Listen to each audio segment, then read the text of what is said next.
ನಾವಿವಾಗ ಸದ್ಯಕ್ಕೆ ಒಂದು 800 ವರ್ಷ ಹಿಂದಕ್ಕೆ ಹೋಗ್ಬಿಡೋಣ. ಈ ಚಿತ್ರದುರ್ಗದ ವೀರ ಮದಕರಿ ನಾಯಕನ ವಂಶಸ್ಥರು ರಾಜ ಪರಶುರಾಮ್ ನಾಯಕರು ನನ್ನ ಜೊತೆ ಇದ್ದಾರೆ. ಸಾಮಾನ್ಯರಲ್ಲಿ ಸಾಮಾನ್ಯರಾಗಿ ಬದುಕ್ತಕ್ಕಂಥ ಒಂದು ಪರಿಸ್ಥಿತಿಗೆ ಇವತ್ತಿನ ದಿನ ರಾಜಮಂತನ ಬಂದು ಮುಟ್ಟಿದೆ. ಹಿತೈಷಿಗಳೇನಿರ್ತಾರೆ ನರಸಪ್ಪ ನಾಯಕನ ನೀಲಪ್ಪ ನಾಯಕನ ಕೊಲೆ ಮಾಡ್ಬಿಡ್ತಾರೆ. ಇಬ್ಬರನ್ನ ಒಂದೇ ಸಿಂಹಾಸನದ ಮೇಲೆ ದ್ವಿತ್ರಯರಾಗಿ ಪಟ್ಟಾಭಿಷಿಕ್ತರನ್ನಾಗಿ ಮಾಡ್ತಾರೆ. ಸೊ ಇಬ್ಬರು ಕೂಡ ಅಲ್ಲಿ ರಾಜರೇ. 25 ವರ್ಷಗಳ ಕಾಲ ಇಬ್ಬರು ಭಾಳ ಅನ್ಯೂನ್ಯವಾಗಿ ರಾಜ್ಯಭಾರ ಮಾಡ್ತಾರೆ. ಮಂತೊಂದವರೆಲ್ಲ ಒಗ್ಗಟ್ಟಾಗಿ ಅವ್ರ ಮೇಲೆ ವಿರೋಧ ವ್ಯಕ್ತಪಡಿಸ್ತೇವೆ. ಆಮೇಲೆ ಕೋರ್ಟ್ ಕೇಸ್ಗಳಾಗುತ್ತವೆ, ಅರೆಸ್ಟ್ ವಾರೆಂಟ್ಗಳಾಗುತ್ತವೆ. ಹೈದರಾಲಿ ಏನು ಮಾಡ್ತಾನೆ, ಚಿಕ್ಕ ಮದಕರಿ ನಾಯಕನ ದೊಡ್ಡ ಮದಕರಿ ನಾಯಕನ ತಗೊಂಡೋಗಿ ಶ್ರೀರಂಗಪಟ್ಟಣದ ಒಂದು ಮನೆಯಲ್ಲಿ ಗೃಹ ಬಂಧನದಲ್ಲಿ ಇಡ್ತಾರೆ. ಚಿಕ್ಕ ಮದಕರಿ ನಾಯಕನಿಗೆ ಊಟದಲ್ಲಿ ವಿಷ ಹಾಕಿ ಕೊಲೆ ಮಾಡ್ತಾರೆ. ಇವೆಲ್ಲ ಶ್ರೀರಂಗಪಟ್ಟಣದಲ್ಲಿ ಅಂದರೆ ಚಿತ್ರದುರ್ಗ ಪತನ ನಂತರ ನಡೀತಕ್ಕಂಥ ವಿಚಾರಗಳಿವು. ಒಬ್ಬ ಅರಸನ ಸಂತತಿ ಕೊನೆ ಆಗುತ್ತೆ. ನಾ ಹೇಳಿದೆ ಸ್ವರ್ಗ ನಮ್ಮ ದುರ್ಗ ಅಂತ. ಸೊ ಇವಾಗ ನಾನು ನಿಮಗೆ ಪ್ರಾಮಿಸ್ ಮಾಡಿದ್ದೆ, ಈ ಚಿತ್ರದುರ್ಗ ಕಲ್ಲಿನ ಕೋಟೆಗೆ ಸಂಬಂಧಪಟ್ಟಂಗೆ ರಾಜ ಮದಕರಿ ನಾಯಕ, ವೀರ ಮದಕರಿ ನಾಯಕ ಅಂತ ನಾವೆಲ್ಲರೂ ನೆನಪಿಸ್ಕೊತೀವಿ. ಬಟ್ ಅದು ಒಂದೇ ಹೆಸರು ನೆನಪಿಸ್ಕೊತೀವಿ. ಅದ್ರ ಹಿಂದೆ ತುಂಬ ಜನ ರಾಜರು ಬಂದು ಹೋಗಿದ್ದಾರೆ. ಅದು ಹೆಚ್ಚು ಕಮ್ಮಿ ಶಿಲಾಯುಗದಿಂದ ಶುರುವಾಗಿ ಟಿಲ್ ಡೇಟ್ವರೆಗೂ ನಾವು ಸದ್ದು ಮಾಡ್ತಾನೇ ಇದ್ದೀವಿ ದುರ್ಗದಲ್ಲಿ. ಬಟ್ ಇದನ್ನು ತುಂಬ ಎತ್ತರಕ್ಕೆ ಕೊಂಡೊಯ್ಯುವಲ್ಲಿ ನಾವು ವಿಫಲರಾಗಿದ್ದೀವಿ ಅಂತ ಹೇಳೋದಕ್ಕೆ ನಿಜವಾಗ್ಲೂ ಸ್ವಲ್ಪ ನೋವಾಗುತ್ತೆ ನನಗೆ. ಬಟ್ ಸ್ಟಿಲ್ ಪರವಾಗಿಲ್ಲ. ರಾಜ ವೀರ ಮದಕರಿ ನಾಯಕರ ವಂಶಸ್ಥರು ಸಿಕ್ಕರೆ ಅವ್ರನ್ನ ಮಾತಾಡಿಸ್ತೀನಿ, ಬಿಡೋದಿಲ್ಲ ನಾನು ಅಂತ ಹೇಳಿದ್ದೆ ನಿಮಗೆ. ಸೊ ಅವರಿಂದ ನಾವು ಸಾಕಷ್ಟು ವಿಷಯಗಳನ್ನ ತಿಳ್ಕೊಬೇಕು. ಯಾಕಂದರೆ ಒಂದು ಮೂಲದ ಪ್ರಕಾರ ಅವ್ರು ಯಾರೂ ಇಲ್ಲ ಅನ್ನೋದು ನಮಗೆಲ್ರಿಗೂ ಒಂದು ಕಡೆ ಬೇಜಾರಾಗುತ್ತೆ, ಅಯ್ಯೋ ಇವ್ರು ಯಾರೂ ಇಲ್ವಲ್ಲ ಅಂತ. ಬಟ್ ಮಾರು ವೇಷದಲ್ಲಿ ಆಗ ಒಂದಷ್ಟು ಜನ ಉಳ್ಕೊಂಡ್ರು, ಅವರ ಸಂತತಿ ಮುಂದುವರೆದಿದೆ ಅನ್ನೋದು ಮತ್ತೊಂದು ಮೂಲಗಳಿಂದ ನಮಗೆ ತಿಳಿದು ಬರೋದು. ಸದ್ಯಕ್ಕೆ ನನ್ನ ಜೊತೆ ಇವಾಗ ಈ ಚಿತ್ರದುರ್ಗದ ವೀರ ಮದಕರಿ ನಾಯಕನ ವಂಶಸ್ಥರು ರಾಜ ಪರಶುರಾಮ್ ನಾಯಕರು ನನ್ನ ಜೊತೆ ಇದ್ದಾರೆ. ಬನ್ನಿ ಅವ್ರನ್ನ ಮಾತಾಡಿಸ್ತಾ ಹೋಗ್ತೀನಿ. ನಾವಿವಾಗ ಸದ್ಯಕ್ಕೆ ಒಂದು 800 ವರ್ಷ ಹಿಂದಕ್ಕೆ ಹೋಗ್ಬಿಡೋಣ, ಅಲ್ಲಿಂದ ಇಲ್ಲಿಗೆ ಬರೋಣ. ಬಟ್ ಸ್ಟಿಲ್ ನಾನು ಆ ಹಿಸ್ಟ್ರಿ ಜೊತೆಗೆ ಅವರ ಇವತ್ತಿನ ಪರಿಸ್ಥಿತಿ, ಅವರು ಎದುರಿಸ್ತಾ ಇರುವಂತಹ ಒಂದು ಕಷ್ಟ ಸುಖ ಪ್ರತಿಯೊಂದನ್ನು ಮಾತಾಡಿಸ್ಬೇಕು ನಾನು. ಯಾಕಂದರೆ ರಾಜವಂಶಸ್ಥರು ಅಂದ ತಕ್ಷಣ ನಾವು ನಮ್ಮ ಕಲ್ಪನೆ ಬೇರೆ ಥರನೇ ಇರುತ್ತೆ. ಬಟ್ ಈಗಿರೋ ವಾಸ್ತವನೇ ಬೇರೆ ಇದೆ. ಸೊ ಅವ್ರನ್ನ ಮಾತಾಡಿಸ್ತಾ ಒಂದಷ್ಟು ಅಪರೂಪದ ವಿಷಯಗಳನ್ನ ನಾನು ನಿಮಗೆ ತಿಳಿಸೋ ಒಂದು ಪ್ರಯತ್ನ. ಬನ್ನಿ ಅವ್ರನ್ನ ಕಾರ್ಯಕ್ರಮಕ್ಕೆ ಸ್ವಾಗತಿಸೋಣ. ಸರ್ ನಮಸ್ತೆ. ಕಾರ್ಯಕ್ರಮಕ್ಕೆ ಪ್ರೀತಿಯ ಸ್ವಾಗತ ಸರ್. ನಮಸ್ಕಾರ. ಹೇಗಿದ್ದೀರಾ sir? Generally fine. But one thing, as a familiar ಹೇಳ್ಬೇಕಂತಂದರೆ ಸಾಕಷ್ಟು ವಿಚಾರಗಳಿದ್ದಾವೆ. ಒಂದು ರೀತಿ ಸ್ಟ್ರಗಲ್ ಇದೆ ಲೈಫು. ಏನಂದರೆ ರಾಜವಂಶಸ್ಥರು ಅಂತಂದರೆ ಏನು ಇಮ್ಯಾಜಿನೇಷನ್ ಇರುತ್ತೆ ಅಂದರೆ ಸೋಷಿಯಲಿ ಅದೇ ಲಕ್ಸುರಿ ಇರುತ್ತೆ, ಅದೇ ಪ್ರಾಪರ್ಟಿ ಇರುತ್ತೆ, ಅಸೆಟ್ ಇರುತ್ತೆ, ಆ ಒಂದು ಎಲ್ಲ ವೈಭವಗಳಿರುತ್ತೆ ಅಂತ ಒಂದು ಇಮ್ಯಾಜಿನೇಷನ್ ಇರುತ್ತೆ ಸೊಸೈಟಿಯಲ್ಲಿ. ಬಟ್ ಒನ್ ಥಿಂಗು, ಈ ಎಲ್ಲ ಸ್ಥಿತ್ಯಂತರಗಳ ನಡುವೆ ಸಾಮಾನ್ಯರಲ್ಲಿ ಸಾಮಾನ್ಯರಾಗಿ ಬದುಕ್ತಕ್ಕಂಥ ಒಂದು ಪರಿಸ್ಥಿತಿಗೆ ಇವತ್ತಿನ ದಿನ ರಾಜಮಂತನ ಬಂದು ಮುಟ್ಟಿದೆ. ಆದರೆ ಒಂದು ಭಾಳ ಮುಖ್ಯವಾದ ವಿಚಾರ ಏನಪ್ಪ ಅಂತಂದರೆ, ಇಷ್ಟೆಲ್ಲ ಒಂದು ಸ್ಥಿತ್ಯಂತರಗಳಾಗಿದ್ದರೂ ಕೂಡ ಸಾಮಾಜಿಕವಾಗಿ ಆ ಮನ್ನಣೆ, ಆ ಗೌರವ, ಆಮೇಲೆ ರಾಜಮಂತನ ಅಂತಕ್ಕಂಥ ಕೊಡ್ತಕ್ಕಂಥ ಗೌರವ ಏನಿದೆಯೋ ಅದು ಮುಂದುವರ್ಕೊಂಡು ಬಂದಿರೋದು ನಮಗೆ ಭಾಳ ಸಂತೋಷದ ವಿಷಯ. ಆಮೇಲೆ ಈ ದಸರಾ ಕಾರ್ಯಕ್ರಮಗಳಲ್ಲಾಯಿತು, ಆಮೇಲೆ ದೇವಾಲಯಗಳ ಪೂಜೆ ಪುನಸ್ಕಾರಗಳಲ್ಲಾಯಿತು, ಎಲ್ಲ ಒಂದು ಭಾರಿ ದಿನಗಳಲ್ಲಾಯಿತು, ಮೊದಲನೇ ಪೂಜೆನ ಆಮೇಲೆ ಗೌರವ ಆಧಾರಗಳನ್ನು ನಮಗೆ ಇವತ್ತಿನ ದಿನ ಕೊಡ್ತಕ್ಕಂಥ ವಿಚಾರಗಳು ಇಲ್ಲಿವರೆಗೂ ಸಾಂಸ್ಕೃತಿಕವಾಗಿ ನಡ್ಕೊಂಬಂದಿರೋದು ಒಂದು ಅಸ್ತಿತ್ವ ಉಳಿದಿದೆ ಪಾರಂಪರಿಕವಾಗಿ ಅಂತ ಹೇಳೋದು ಬಿಟ್ಟರೆ, ಆರ್ಥಿಕವಾಗಿ ಬಹಳಷ್ಟು ಚೇಂಜಸ್ ಆಗಿದ್ದಾವೆ. ಯಾವುದೇ ರೀತಿ ಅಧಿಕಾರ ಆಗಲಿ, ಆನಂತರ ಹಣಕಾಸಿನ ಸವಲತ್ತುಗಳಾಗಲಿ ಯಾವುದೇ ಈಗಿನ ಒಂದು ಪರಿಸ್ಥಿತಿಯಲ್ಲಿ ಇಲ್ಲ. ಅದ್ರ ಬಗ್ಗೆ ನಮಗೇನು ಬೇಸರ ಇಲ್ಲ. ಯಾಕಂದರೆ ಪ್ರಜಾಪ್ರಭುತ್ವದಲ್ಲಿ ಒಪ್ಕೋಬೇಕಾಗತ್ತೆ. ನಾವು ಪ್ರತಿಯೊಂದನ್ನು ಚಾಲೆಂಜಾಗೆ ಫೇಸ್ ಮಾಡ್ತಾ ಹೋಗ್ಬೇಕಾಗತ್ತೆ. ಇಷ್ಟು ಸದ್ಯದ ಪರಿಸ್ಥಿತಿ ಬಿಟ್ಟರೆ, ಐತಿಹಾಸಿಕವಾಗಿ ನಮ್ಮ ಒಂದು ಜರ್ನಿ ಬರುತ್ತಲ್ಲ, ಅದು ಭಾಳ ಒಂದು ರೀತಿ ರೋಚಕವಾದ್ದು. ಹೇಗೆ ಈಗ ಫಾರ್ ಎಕ್ಸಾಂಪಲ್ ನೋಡಿ, ಹೈದರಾಲಿ ಚಿತ್ರದುರ್ಗದ ಕೋಟೆಯನ್ನು ವಶಪಡಿಸ್ಕೊಂಡ ಮೇಲೆ ಅಲ್ಲಿಗೆ ಮುಗೀತು ಅಂತಕ್ಕಂಥ ವಿಚಾರ ಎಷ್ಟೋ ಜನಕ್ಕೆ. ಹೌದು, ನಮಗೂ ಈಗ ಗೊತ್ತಿರೋ ಹಂಗೆ ನಮಗೆ ನೀವು ಸಿಕ್ಕೋವರೆಗೂ ನಮಗೂ ತಿಳಿದು ಬಂದಿದ್ದೇನೆಂದರೆ ಹೈದರಾಲಿ ಅವತ್ತೇ ಅವ್ರ ವಂಶನ ನಿರ್ವಂಶ ಮಾಡಿದ್ರು. ಸೊ ಯಾರೂ ಇಲ್ಲ, ಈಗಿರೋರು ಯಾರು ಅಂತ ಕೇಳೋ ಅಂತ ಒಂದು ಕ್ವಶನ್ ಮಾರ್ಕ್ ಖಂಡಿತ ಇತ್ತು ಸರ್. ಈಗ ನೀವು ಸಿಕ್ಕ ಮೇಲೆ ನಮಗೊಂದು ಕ್ಲಾರಿಟಿ ಸಿಗ್ಬೋದು ಅನ್ನೋ ಆಸೆ ನನಗೂ ಇದೆ. ಆಮೇಲೆ ಅಲ್ಲಿ ಭಾಳ ಇಂಪಾರ್ಟೆಂಟ್ ಏನಪ್ಪ ಅಂತಂದರೆ ಹೈದರಾಲಿ ವಶಪಡಿಸ್ಕೊಂಡ್ಮೇಲೆ ಲಾಸ್ಟ್ ಪ್ರಿನ್ಸಸ್ಸು ರಾಜವೀರ ಮದಕರಿ ನಾಯಕರು ಅಂತಕ್ಕಂಥ ಒಂದು ನಂಬಿಕೆ ಇದೆ ಜನಗಳಲ್ಲಿ. ಬಟ್ ಒರಿಜಿನಾಲಿಟಿ ಏನಪ್ಪ ಅಂತಂದರೆ ಚಿತ್ರದುರ್ಗದ ಕೊನೆಯ ದೊರೆಗಳು ಇಬ್ಬರು ದ್ವಿತ್ರಯರಾಗಿ ಅಧಿಕಾರಕ್ಕೆ ತರ್ತಾರೆ ರಾಜರನ್ನು. ಹಿಂದಿನ ದೊರೆ ಕಸ್ತೂರಿ ರಂಗಪ್ಪ ನಾಯಕರಿಗೆ ಮಕ್ಕಳಿರಲ್ಲ. ಮಕ್ಕಳಿರಲ್ಲ. ಹಾಗಾಗಿ ಮುಂದಿನ ಉತ್ತರಾಧಿಕಾರಿಯಾಗಿ ಅವರ ಸಂಬಂಧಿಕರಲ್ಲೇ ತಮ್ಮ ಕುಟುಂಬದಲ್ಲೇ ಭಾಳ ಸೆನ್ಸಿಬಲ್ ಆಗಿರ್ತಕ್ಕಂಥ ಭಾಳ ಮೀನಿಂಗ್ಫುಲ್ ಆಗಿರ್ತಕ್ಕಂಥ ಹುಡುಗರನ್ನ ಹುಡುಕಿ ನಾವು ದತ್ತು ತಗೊಂಡು ಅಧಿಕಾರಕ್ಕೆ ತರಬೇಕು ಅಂತಕ್ಕಂಥ ಒಂದು ಆಲೋಚನೆ.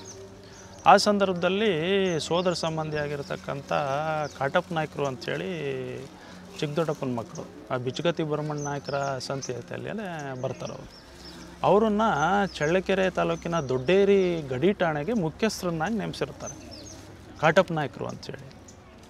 ಅವರ ಮಗ ರಾಜವೀರ ದೊಡ್ಡ ಮದಕರಿ ನಾಯಕ ಅಂಥೇಳಿ. ಅವಾಗಿನ್ನೂ ಪೂರ್ವಕ್ಕೆ ಅಧಿಕಾರಕ್ಕೆ ಬರೋಕ್ಕಿಂತ ಮುಂಚೆ ದೊಡ್ಡ ಮದಕರಿ ನಾಯಕ ಅಷ್ಟೇ. ಆ ಹುಡುಗನ್ನ ದತ್ತು ತಗೊಂತಾರೆ ಭಾಳ ಚಿಕ್ಕ ವಯಸ್ಸಿನಲ್ಲೇ. ದೊಡ್ಡ ಮದಕರಿ ನಾಯಕರನ್ನ 10 ವರ್ಷದ ಆಸ್ಪಾಸ್ನಲ್ಲಿ ಕಸ್ತೂರಿ ರಂಗಪ್ಪ ನಾಯಕರು ದತ್ತು ತಗೊಂಡು ನಿಜವಾದ ಉತ್ತರಾಧಿಕಾರಿ ಈತನೇ, ನನ್ನ ಮರಣಾನಂತರ ಇವರನ್ನು ರಾಜರನ್ನಾಗಿ ಅಧಿಕಾರಕ್ಕೆ ತರಬೇಕು ಅಂಥೇಳಿ ಒಂದು ಅಗ್ರಿಮೆಂಟ್ ಮಾಡಿ ಅವರು ಡೆತ್ ಆಗ್ತಾರೆ. ಇದು ಒಂದು ಭಾಗ. ಆಮೇಲೆ ಕಸ್ತೂರಿ ರಂಗಪ್ಪ ನಾಯಕರು ಅವರು ಮರಣ ಹೊಂದಿದ ಮೇಲೆ ಅದ್ರ ಬಗ್ಗೆನೂ ಸ್ವಲ್ಪ ಊಹಾಪೋಹಗಳಿದೆ. ಕಸ್ತೂರಿ ರಂಗಪ್ಪ ನಾಯಕರ ಮರಣ ಕೂಡ ಸಹಜವಾದ್ದಲ್ಲ. ರಾಜಮಂತನದಲ್ಲೇ ಕೆಲವರ ಒಂದು ಕಾನ್ಸ್ಪಿರೆನ್ಸಿಗೆ ಒಳಪಟ್ಟು ಅವರು ಸತ್ತು ಹೋದ್ರು ಅಂತಕ್ಕಂಥ ಕೆಲವು ವಿಚಾರಗಳಿದೆ. ಇದು ಭಾಳ ಸಮಗ್ರವಾಗಿ ರಾಜಶೇಖರಪ್ಪನವ್ರು ಹೇಳ್ತಾರೆ. ಆ್ಯಸ್ ಎ ಫ್ಯಾಮಿಲಿಯರ್ ಆಗಿ ನಾನು ಹೇಳ್ತಕ್ಕಂಥ ವಿಚಾರಗಳು ಯಾವ್ಯಾವಪ್ಪ ಅಂತಂದರೆ, ಹೀಗೆ ಕಸ್ತೂರಿ ರಂಗಪ್ಪ ನಾಯಕರು ಮರಣ ಹೊಂದಿದ ಮೇಲೆ ಕಸ್ತೂರಿ ರಂಗಪ್ಪ ನಾಯಕರೇ ಸ್ವತಃ ದತ್ತು ತಗೊಂಡಿರ್ತಕ್ಕಂಥ ದೊಡ್ಡ ಮದಕರಿಯನ್ನು ಮಾಮೂಲಿಯಾಗಿ ಅಧಿಕಾರಕ್ಕೆ ತರಬೇಕು ಅಂತಕ್ಕಂಥ ಒಂದು ಪ್ರಕ್ರಿಯೆ. ಆದರೆ ಇದು ಇನ್ನೊಂದು ಇಂಪಾರ್ಟೆಂಟ್ ಚೇಂಜಸ್ ಏನಾಗುತ್ತಂದರೆ, ಕಸ್ತೂರಿ ರಂಗಪ್ಪ ನಾಯಕರ ತರುವಾಯ ಹಿರೇ ಮದಕರಿ ನಾಯಕರ ಮಡದಿಯವರು ಇರ್ತಾರೆ, ಗಂಡಿಳ ಓಬವ್ವನಾಗತಿಯವರು ಅಂತೇಳಿ. ಅವರು ತನ್ನ ಸ್ವಂತ ತಮ್ಮಗಳನ್ನು ಅಧಿಕಾರಕ್ಕೆ ತರಬೇಕು ಅಂತಕ್ಕಂಥ ಒಂದು ಆಲೋಚನೆ. ಅವ್ರ ಬ್ರದರ್ಸು ಅಂದರೆ ಪೂರ್ತಿಯಾಗಿ ನೆಂಟರ ಮಂತನಕ್ಕೆ ಅಧಿಕಾರನ ಪಡ್ಕೊಂಡ್ಬಿಡ್ಬೇಕು ನಾನು ಅಂತಕ್ಕಂಥ ಒಂದು ಆಲೋಚನೆ. ಯಾರದ್ದು ಓಬಳವನಾಗ್ತಿದ್ರು ಕಸ್ತೂರಿ ರಂಗಪ್ಪ ನಾಯಕರ ಎರಡನೇ ಹೆಂಡ್ತಿ, ಅಲ್ಲ ಹಿರೇ ಮದಕರಿ ನಾಯಕರ ಎರಡನೇ ಹೆಂಡ್ತಿ. ಆ ಒಂದು ವಿಚಾರದಲ್ಲಿ ಭಾಳ ಹಠ ಹಿಡಿತಾಳೆ ಅಮ್ಮ. ನರಸಪ್ಪ ನಾಯಕ ನಂತರ ನೀಲಪ್ಪ ನಾಯಕ ಅಂಥೇಳಿ ಅವರಿಬ್ಬರು ಈ ಕಸ್ತೂರಿ ರಂಗಪ್ಪ ನಾಯಕರ ಮರಣದ ತರುವಾಯ ಇವರನ್ನೇ ಅಧಿಕಾರಕ್ಕೆ ತರಬೇಕು ನನ್ನ ತಮ್ಮಗಳನ್ನು. ಹಿರೇ ಮದಕರಿ ನಾಯಕರವರ ಆಲೋಚನೆಯೂ ಕೂಡ ಆಸೆನೂ ಅದೇ ಆಗಿತ್ತು ಅಂತಕ್ಕಂಥ ಕಥೆಗಳನ್ನು ಕಟ್ತಾಳೆ ಅಮ್ಮ. ಸೊ ಅದಕ್ಕೆ ದೊಡ್ಡ ಮದಕರಿ ನಾಯಕರನ್ನ ಆಲ್ರೆಡಿ ದತ್ತು ತೊಗೊಂಡ್ಬಿಟ್ಟು ಸಾಮ್ರಾಜ್ಯಕ್ಕೆ ಉತ್ತರಾಧಿಕಾರಿ ಮಾಡಬೇಕು ಅಂತಕ್ಕಂಥ ಒಂದು ಆಲೋಚನೆ ಇರುತ್ತಲ್ಲ, ಅದಕ್ಕೆ ಎಲ್ಲರೂ ಫೇವರ್ ಇರ್ತಾರೆ, ಎಲ್ಲ ವೆಲ್ ವಿಷರ್ಸು. ಆಮೇಲೆ ಇದೇ ಕಸ್ತೂರಿ ರಂಗಪ್ಪ ನಾಯಕರ ಮಡದಿಯವರಾಗಿರ್ತಕ್ಕಂಥ ಬೊಮ್ಮನಾಗತಿ.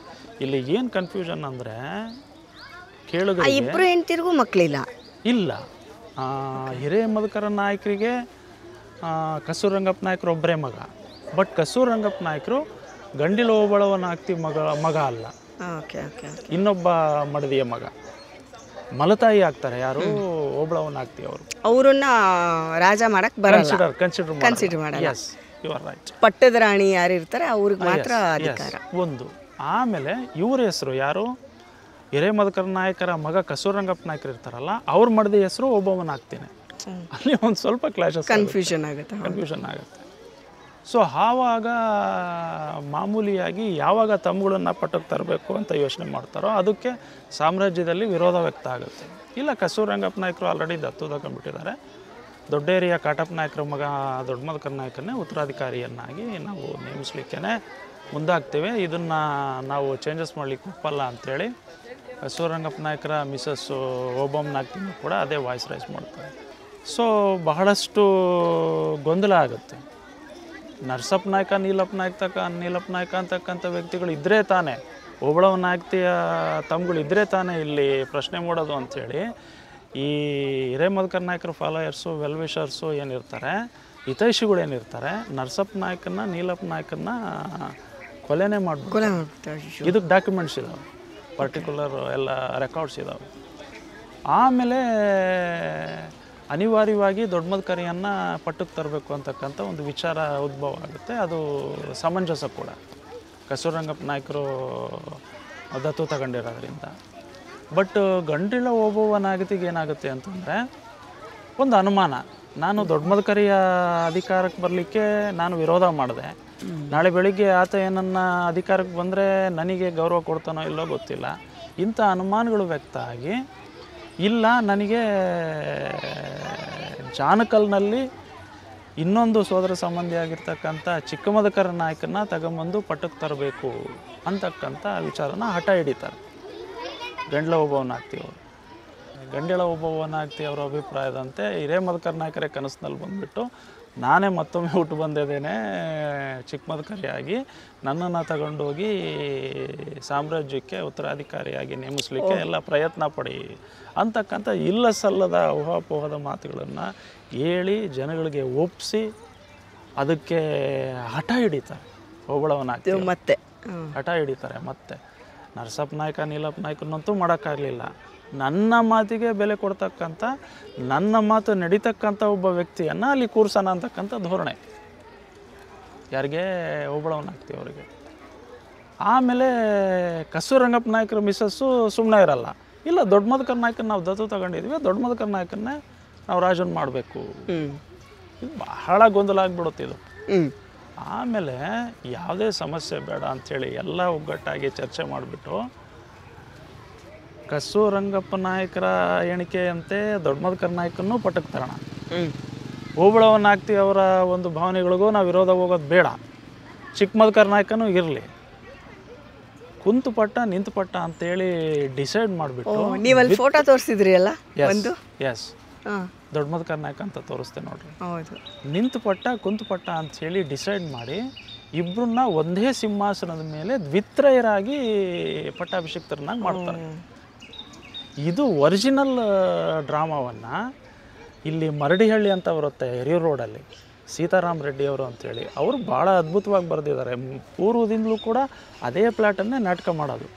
ಏನು ರಾಜ್ಯಾದ್ಯಂತ ರಾಜವೀರ ಮದಕರಿ ನಾಯಕ ನಾಟಕ ಆಗುತ್ತೋ ಅದೇ ಸೀತಾರಾಮ್ ರೆಡ್ಡಿ ಅವರ ಪ್ಲಾಟನ್ನೇ ಮಾಡೋದು. ಅದರಲ್ಲಿ ಬಹಳ ಕ್ಲಿಯರ್ ಕಟ್ಟಾಗಿ ಏನು ಮಾಡಿದ್ದಾರೆ, ದೊಡ್ಡ ಮದಕರಿ ನಾಯಕನನ್ನು ಚಿಕ್ಕ ಮದಕರಿ ನಾಯಕನನ್ನು ಒಂದೇ ಸಿಂಹಾಸನದ ಮೇಲೆ ಕೂರಿಸಿ ದರ್ಬಾರ್ ನಡೆಸ್ತಕ್ಕಂಥ ಸೀನ್ಗಳನ್ನು ಇಟ್ಟಿದ್ದಾರೆ. ಸೊ ಹೀಗೆ ದ್ವಿತ್ರಯರಾಗಿ ಅಧಿಕಾರಕ್ಕೆ ಬರ್ತಾರೆ. ಒಬ್ಬರಿಗೆ ಕುಂತಪಟ್ಟ ಅಂಥೇಳಿ ಅಧಿಕಾರ ವಹಿಸಿ ಇಡೀ ಸಾಮ್ರಾಜ್ಯದ ಮೊಹರನ್ನು ಕೊಟ್ಟು ಪೂರ್ತಿ ಜವಾಬ್ದಾರಿ ವಹಿಸ್ತಾರೆ ಚಿಕ್ಕ ಮದಕರಿ ನಾಯಕರಿಗೆ. ದೊಡ್ಡ ಮದಕರಿ ನಾಯಕರಿಗೆ ಪಟ್ಟದ ಕತ್ತಿಯನ್ನು ಕೊಟ್ಟು ಇಡೀ ಸಾಮ್ರಾಜ್ಯದ ಕಮಾಂಡರ್ ಇನ್ ಚೀಫ್ ಮಾಡಿ ಯುದ್ಧದ ಮುಖಂಡತ್ವ ವಹಿಸ್ಬಿಟ್ಟು ಅವರಿಗೆ ರಕ್ಷಣೆ ಕೆಲಸನ ಕೊಡ್ತಾರೆ. ಸೊ ಇಬ್ಬರು ಕೂಡ ಅಲ್ಲಿ ರಾಜರೇ, ಚಿಕ್ಕ ಮದಕರಿ ನಾಯಕನಿಗೂ ಕಡಿಮೆ ಇಲ್ಲ, ದೊಡ್ಡ ಮದಕರಿ ನಾಯಕನಿಗೂ ಕಡಿಮೆ ಇಲ್ಲ, ಈಕ್ವಲ್ ಆಗಿ ಅಧಿಕಾರನ ಹಂಚಿಕೆ ಮಾಡ್ತಾರೆ. ಬಹಳ ಖುಷಿ ವಿಚಾರ ಏನಂದರೆ 25 ವರ್ಷಗಳ ಕಾಲ ಇಬ್ಬರು ಭಾಳ ಅನ್ಯೂನ್ಯವಾಗಿ ರಾಜ್ಯಭಾರ ಮಾಡ್ತಾರೆ. ಇದು ಭಾಳ ಹೆಮ್ಮೆ ಅನ್ಸುತ್ತೆ. ಇದು ಗ್ರೇಟ್. ಹೌದು, ಚಿತ್ರದುರ್ಗ ಇತಿಹಾಸಕ್ಕೆ ಸಂಬಂಧಪಟ್ಟ ಹಾಗೆ ಚಿಕ್ಕ ಮದಕರಿ ದೊಡ್ಡ ಮದಕರಿ ಬಹಳ ಪ್ರೀತಿಯಿಂದ ಅನ್ಯೂನ್ಯವಾಗಿ ರಾಜ್ಯಭಾರ ಮಾಡಿರೋದಿದೆಯಲ್ಲ, ಅದು ವಂಡರ್. ಅದು ಹೌದು. ಕೆಲವರೆಲ್ಲ ಹೆಸರು ಕೆಡಿಸ್ಲಿಕ್ಕೆ ನೋಡಿದರು, ಇಲ್ಲ ಅವರಲ್ಲಿ ಒಡಕು ಬಂತು, ಅವರಲ್ಲಿ ಒಡಕಿದ್ದಿದ್ರಿಂದನೇ ಹೈದರಾಲಿ ಬರ್ಲಿಕ್ಕೆ ಕಾರಣ ಆಯಿತು ಅಂತೇಳಿ. ಆಮೇಲೆ ನಮಗೆ ದೊರೆತಂಥ ಎಲ್ಲ ರೆಕಾರ್ಡ್ಗಳು ಮುಖೇನ ಸ್ಟಡಿ ಮಾಡಿ ಬಹಳ ಪ್ರೀತಿ ವಿಶ್ವಾಸದಿಂದ ರಾಜ್ಯಭಾರ ಮಾಡಿದರು, ಅನ್ಯೂನ್ಯವಾಗಿದ್ದರು, ಒಡ ಹುಟ್ಟಿದವ್ರದನ್ನ ಹೆಚ್ಚಿನದಾಗಿ ಆಡಳಿತ ನಡೆಸಿದರು ಅಂತಕ್ಕಂಥ ವಿಚಾರಗಳನ್ನು ಬೆಳಕಿಗೆ ತಂದ್ವಿ. ಅದಕ್ಕೆ ಭಾಳ ಮುಖ್ಯವಾಗಿ ಶ್ರಮ ವಹಿಸಿದವರು ರಾಜಶೇಖರಪ್ಪನವರೇ. ನಮ್ಮ ಮನೆಯಲ್ಲಿದ್ದಂಥ ದಾಖಲೆಗಳನ್ನು, ಆಮೇಲೆ ನಮ್ಮ ದೊಡ್ಡಪ್ಪನವರ ಮನೆಯಲ್ಲಿದ್ದಂಥ ದಾಖಲೆಗಳನ್ನೆಲ್ಲ ಪರಿಶೀಲನೆ ಮಾಡಿ ಹಳೆಯ ಹಸ್ತಪ್ರತಿಗಳನ್ನೆಲ್ಲ ಓದಿ, ತಾಳೆಗರಿಗಳನ್ನೆಲ್ಲ ಓದಿ ಒಳ್ಳೊಳ್ಳೆ ಡಾಕ್ಯುಮೆಂಟ್ಸ್ ಸಿಕ್ಕು. ಒಂದು ಗುಡ್ ಹಿಸ್ಟ್ರಿಯನ್ನು ಮತ್ತೆ ರೀರೀಡ್ ಮಾಡಿ ಟೇಕ್ ಆಫ್ ಮಾಡಿ. ಯಾಕಂದರೆ ಬಿ ರಾಜಶೇಖರಪ್ಪನವರು ಬರೀ ಇತಿಹಾಸ ತಜ್ಞರಷ್ಟೇ ಅಲ್ಲ, ಶಾಸನ ತಜ್ಞರು ಕೂಡ. ಹಾಗಾಗಿ ಅವರು ಈ ವಂಶಜರ ವಿಚಾರವಾಗೂ ಕೂಡ ಸಾಕಷ್ಟು ಗೊಂದಲಗಳು ಉಂಟಾಗ್ತವೆ. ಹೌದು. ಇಲ್ಲೊಬ್ಬ ಖಾಸಗಿ ವ್ಯಕ್ತಿ ಮ್ಯೂಸಿಯಂ ಎಲ್ಲ ಮಾಡಿ ಗಂಡುಗಲಿ ಅಂಥೇಳಿ ಅವರು ವಂಶಸ್ಥರು ಅಂತ ಹೇಳ್ಕೊಂತಾರೆ. ಆಮೇಲೆ ನೀವಲ್ಲ ಅಂಥೇಳಿ ನಾವು ಮಂತೊಂದವರೆಲ್ಲ ಒಗ್ಗಟ್ಟಾಗಿ ಅವ್ರ ಮೇಲೆ ವಿರೋಧ ವ್ಯಕ್ತಪಡಿಸ್ತೇವೆ. ಆಮೇಲೆ ಕೋರ್ಟ್ ಕೇಸ್ಗಳಾಗುತ್ತವೆ, ಅರೆಸ್ಟ್ ವಾರೆಂಟ್ಗಳಾಗುತ್ತವೆ. ಹೋರಾಟದ ಯಾರ ವಿರುದ್ಧ ಅರೆಸ್ಟ್ ವಾರೆಂಟ್ ಆಗಿದ್ದು? ನಮ್ಮ ತಂದೆಯವ್ರಿಗೆ. ನಮ್ಗೇನು ಮಂತಂದರಿದ್ದೀವೋ ನಮಗೆ ಅರೆಸ್ಟ್ ವಾರೆಂಟ್ ಎಲ್ಲ ಕೊಡಿಸ್ತಾನೆ ಅವರು, ಗಂಡುಗಲಿ ಅಂತಕ್ಕಂಥವ್ರು. ಕಾರಣ ಇಷ್ಟೇ, ನಾನು ವಂಶಸ್ಥ ಅಂತ ಹೇಳ್ಕೊಳ್ತಕ್ಕಂಥದ್ದನ್ನು ಒರಿಜಿನಲ್ ನಿಜಕ್ಕೂ ನೇರ ವಂಶಸ್ಥರು ಬಂದರೆ ಎಲ್ಲೋ ಒಂದು ಕಡೆ ನನಗೆ ಸೈಡ್ ಲೈನ್ ಆಗ್ತೀನಿ ಅನ್ನೋತಕ್ಕಂಥ ಭಯ. ಆಮೇಲೆ ಒಂದು ಹಂತದಲ್ಲಿ ನಾವಿಬ್ಬರು ಒಗ್ಗಟ್ಟಾಗಿ ಹೋಗೋಣ, ಚಿಕ್ಕ ಮದ್ಕರ್ ನಾಯಕರು ವಂಶಸ್ಥರು, ದೊಡ್ಡ ಮದ್ಕರ್ ನಾಯಕರು ವಂಶಸ್ಥರು ಅಂತಕ್ಕಂಥ ರಾಜು ಮಾತುಗಳನ್ನು ಹೇಳ್ತಾರೆ. ಅದಕ್ಕೆ ನಮ್ಮ ಪೂರ್ವಿಕರು ಯಾರು ಒಪ್ಪಲ್ಲ. ಇಲ್ಲ, ಒರಿಜಿನಲಿ ನಾವೇನು ವಂಶಸ್ಥರಿದ್ದೀವೋ ನಾವು ಎಲ್ಲ ಕಾರ್ಯಕಲಾಪಗಳನ್ನು ಮಾಡ್ಕೊಂಡು ಹೋಗ್ತೇವೆ. ನೀವು ಮಧ್ಯದಲ್ಲಿ ಬಂದುಬಿಟ್ಟು ವಂಶಸ್ಥರು ಅಂತಂದರೆ ಒಪ್ಲಿಕ್ಕೆ ಹೆಂಗೆ ಸಾಧ್ಯ? ಸೊ ಅದು ಭಾಳ ಒಂದು ರೀತಿ ಕ್ಲಾಶಸ್ ಆಗಿ ಅದು ಆಲ್ಮೋಸ್ಟ್ ಆಲು 1987 ಬಿಗಿನ್ ಆಗುತ್ತೆ ಮೇಡಮ್. ಈ ಎಲ್ಲ ವಿಚಾರಗಳು 93 ಆಸ್ಪಾಸಿಂದ ಕಂಟಿನ್ಯೂ ಆಗಿ ಕೊನೆಗೆ ಜಡ್ಜ್ಮೆಂಟ್ ಆಗ್ತಕ್ಕಂಥದ್ದು 2007. ಓಕೆ. ಅವರಿಗಾಲೇ ನಾನು ರಾಜವಂಶ ಕಮ್ಮಿ 20 ವರ್ಷ ನಡೆಯುತ್ತೆ, 20 ವರ್ಷ ನಡೆಯುತ್ತೆ. ಭಾಳ ಸುದೀರ್ಘವಾದಂಥ ಕೇಸ್ ಅದು. ಆಮೇಲೆ ಮಧ್ಯದಲ್ಲಿ ನಾನು ಗೆಲ್ಲಲ್ಲ ಅಂತ ಗೊತ್ತಾಗಿ ಯಾವುದೇ ರೆಕಾರ್ಡ್ಸ್ ಇಲ್ದಲೇ ಇರೋದ್ರಿಂದ ಅವ್ರ ತಾಗ ಬೆದರಿಕೆ ಆಗ್ತಾರೆ. ಆಮೇಲೆ ಹಿಸ್ಟೋರಿಯನ್ಸ್ಗಳನ್ನೆಲ್ಲ ಎದುರಿಸಿ ಅವ್ರ ಕಡೆ ಕರ್ಕೊಳ್ಳಿಕ್ಕೆ ನೋಡ್ತಾರೆ. ಯಾವುದೂ ಸಕ್ಸಸ್ ಆಗಲ್ಲ. ಕೊನೆಗೆ ನಾವು ಕೋರ್ಟ್ನಲ್ಲೂ ಕೂಡ ವಂಶಸ್ಥರು ನಾವೇ ಅಂಥೇಳಿ ಎಲ್ಲ ಹಳೆಯ ದಾಖಲೆಗಳನ್ನು ಸಬ್ಮಿಟ್ ಮಾಡಿ ಗೆಲ್ತೇವೆ. ನಮ್ಮ ಪರವಾಗಿ ಆಗುತ್ತೆ ಕೋರ್ಟು. ಆಮೇಲೆ ಕೆಲವು ವರ್ಷಗಳಿಗೆ ಎಕ್ಸ್ಪೈರ್ಡ್ ಆಗ್ತಾರೆ ಅವ್ರು, ಗಂಡುಗಲಿ ಅವರು. ಅದು ಒಂದು ಹಂತ. ಆಮೇಲೆ ಮುಂದುವರೆದಂಥ ಕುಟುಂಬ ಹೇಗೆ ಬಂತು ನಮ್ಮವರೆಗೂ ಅಂತಂದರೆ ಅದು ಭಾಳ ಪೆಕ್ಯುಲಿಯರ್ ಥಿಂಗು.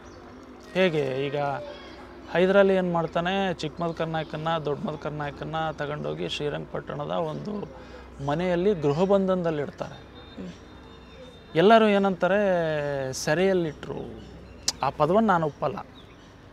ಸೆರೆಯಲ್ಲಾಗಲಿ ಪ್ರಿಸನ್ನಲ್ಲಾಗಲಿ ಇಟ್ಟಿರಲ್ಲ ಚಿಕ್ಕ ಮದ್ಕರ್ ನಾಯಕನ್ನ, ನಂತರ ದೊಡ್ಡ ಮದ್ಕರ್ ನಾಯಕನ್ನ. ಅಲ್ಲಿ ಒಬ್ಬರು ತೋಷಿಕಾನೆ ಕೃಷ್ಣರಾಯರು ಅಂತಕ್ಕಂಥ ಒಬ್ಬ ಇಂಪಾರ್ಟೆಂಟ್ ಪರ್ಸ್ನಾಲಿಟಿ ಬರ್ತಾರೆ ಮೈಸೂರು ಸ್ಟೇಟಲ್ಲಿ.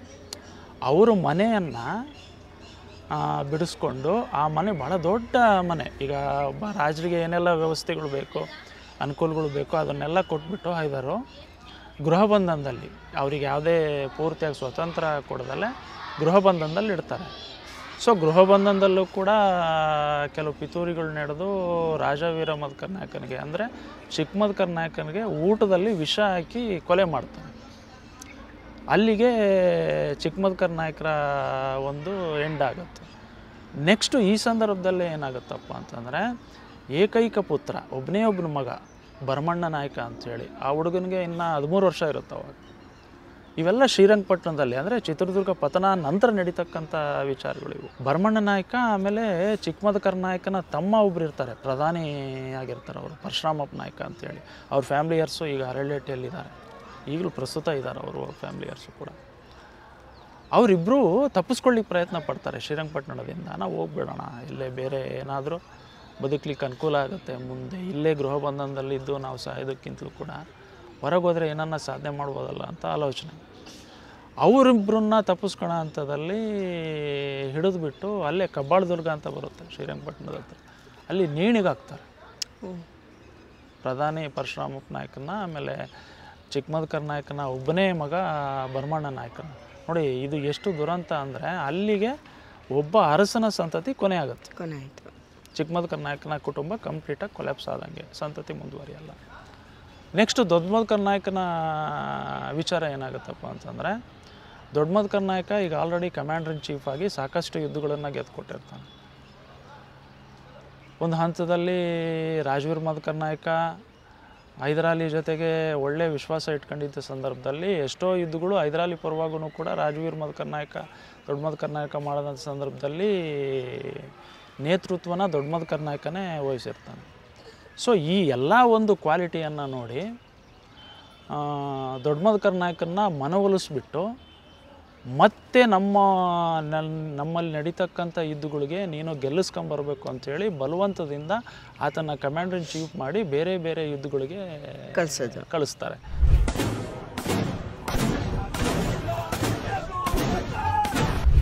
ಎರಡು ವಿಚಾರಗಳು ಏನು ಹೈದರದು ಭಾಳ ಇಂಟ್ರೆಸ್ಟಿಂಗ್ ಕಾನ್ಕರಲ್ಲ ಹೈದರ್.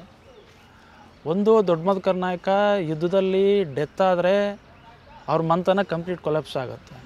ಇಲ್ಲ ಯುದ್ಧ ಗೆದ್ಕೊಂಬಂದ್ರೆ ನನ್ನ ಸಾಮ್ರಾಜ್ಯ ವಿಸ್ತರಣೆ ಒಂದೇ ಕಲ್ಲಿ ಎರಡು ಹಕ್ಕಿ ಹೊಡಿತಕ್ಕಂಥದ್ದು ಭಾಳ ಅದ್ಭುತವಾದಂಥ ರೆಕಾರ್ಡ್ ಸಿಗ್ತವೆ ಈ ವಿಚಾರಗಳಿಗೆಲ್ಲ. ರಾಜಶೇಖರಪ್ಪರನ್ನ ನಿಜಕ್ಕೂ ಈ ಸಂದರ್ಭದಲ್ಲಿ ನಾವು ನೆನೆಸ್ಬೇಕು. ಇವನ್ನೆಲ್ಲ ಭಾಳ ಅದ್ಭುತವಾಗಿ ರೀಡ್ ಮಾಡಿ ಸಬ್ಮಿಟ್ ಮಾಡಿದರು. ಆಮೇಲೆ ಪುಸ್ತಕಗಳು ಕೂಡ ಬರೆದಿದ್ದಾರೆ ಎಲ್ಲ ವಿಚಾರಗಳನ್ನು. ಸೊ ಕೆಲವು ಯುದ್ಧಗಳನ್ನು ಗೆದ್ದು ಕೊಡ್ತಾನೆ ನೋಡಿ. ಒಬ್ಬ ಸಾಮ್ರಾಜ್ಯಕ್ಕೆ ಚಕ್ರವರ್ತಿಯಾಗಿದ್ದಂಥ ವ್ಯಕ್ತಿ ಇನ್ನೊಬ್ಬ ರಾಜನ ಯುದ್ಧಗಳನ್ನು ಗೆದ್ಕೊಡ್ತಕ್ಕಂಥ ಕೆಲಸ ಮಾಡಬೇಕಾಗಿ ಬಂದಿದ್ದು ಒಂದು ದುರಂತದ ವಿಷಯ ಹೌದು ನಮ್ಮ ಸಾಮ್ರಾಜ್ಯಕ್ಕೆ ಸಂಬಂಧಪಟ್ಟ ಹಾಗೆ. ಆಮೇಲೆ ಭಾಳ ವಯಸ್ಸಿನ ಕಾರಣದಿಂದ ಕ್ಯಾನ್ಸರ್ ಸಿಸ್ಟಮ್ ಬೆನ್ಪಣಿ ಅಂತಾರೆ ಅದನ್ನು. ಹೈದರ್ಗೆ ಆ ಕಾಯಿಲೆ ಬಂದು ಸತ್ತೋಗ್ತಾರೆ ಹೈದರಾಲಿ ಅವರು. ಆಮೇಲೆ ಆಟೋಮೆಟಿಕಲಿ ಟಿಪ್ಪು ಸುಲ್ತಾನ್ ಅವರು ಅಧಿಕಾರಕ್ಕೆ ಬರ್ತಾರೆ. ಟಿಪ್ಪು ಸುಲ್ತಾನ್ ಪೀರಿಯಡಲ್ಲಿ ಏನಾಗುತ್ತಪ್ಪ ಅಂತಂದರೆ ದೊಡ್ಡ ಮದಕರಿ ನಾಯಕನ್ನ ಏನಾದರೂ ಮಾಡಿ ಕೊಲ್ಲಿಸ್ಬಿಡ್ಬೇಕು. ಯಾಕಂದರೆ ಇವರಿಗೆ ಕಿವಿ ಚುಚ್ಚಿರ್ತಾರೆ ಆಗಲೇ ಯಾರಿಗೆ ಟಿಪ್ಪು ಸುಲ್ತಾನ್ ಅವ್ರಿಗೆ.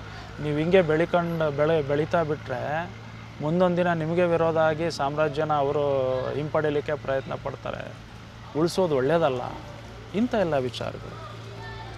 ಸೊ ಹಾಗಾಗಿ ಟಿಪ್ಪು ಸುಲ್ತಾನ್ ಏನು ಮಾಡ್ತಾನೆ ದೊಡ್ಡ ಮದಕರಿ ನಾಯಕನೂ ಕೂಡ ಕೊಲೆ ಮಾಡಿಸ್ಬೇಕು ಅಂತಕ್ಕಂಥ ಆಲೋಚನೆಗಳು ಬೆಳವಣಿಗೆಗಳಾಗುತ್ತೆ. ಇದು ದೊಡ್ಡ ಮದಕರಿ ನಾಯಕನಿಗೆ ಗೊತ್ತಾಗಿ ಆ ಶ್ರೀರಂಗಪಟ್ಟಣದಿಂದ ತಪ್ಪಿಸ್ಕೊಂಡು ಇವತ್ತಿನ ತಿರುವಾಂಕೂರು ರಾಯಲ್ ಫ್ಯಾಮಿಲಿ ಹೆಸರಿದಾರಲ್ಲ ಆ ಸಂದರ್ಭದಲ್ಲಿ ಕಿರೀಟರಾಮ್ ವರ್ಮಾ ಅಂಥೇಳಿ ಪ್ರಿನ್ಸು ಕೇರಳದಲ್ಲಿ ತಿರುವಾಂಕೂರು ಪ್ರಿನ್ಸು ಅವರು ಭಾಳ ಆತ್ಮೀಯರಾಗಿರ್ತಾರೆ ನಮ್ಮ ಚಿತ್ರದುರ್ಗ ಸಂಸ್ಥಾನಕ್ಕೆ.